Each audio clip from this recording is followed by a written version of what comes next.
ఒక అడవిలో పెద్ద ఏనుగు ఉండేవాడు. బోబో అని పిలిచేవారు. మిగతా జంతువులు బోబోని చూడగానే భయపడేవారు. ఎందుకంటే అతను చాలా పెద్దగా ఉండేవాడు. కాని బోబో హృదయం చాలా మెత్తగా ఉండేది. మంకీ తన అరటిపండ్లు కింద పడిపోయాయి. బోబో సహాయం చేశాడు. బర్డ్ తన నెస్ట్ పోగొట్టుకుంది. బోబో తన ట్రంక్తో మెల్లగా తీసుకొని వెళ్ళాడు.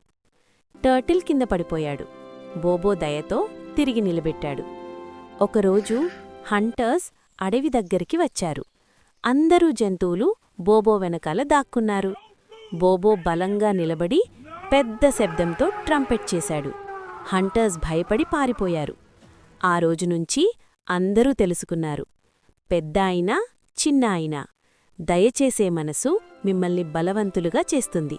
నీతి: దయచేసే మనసు నిజమైన శక్తి.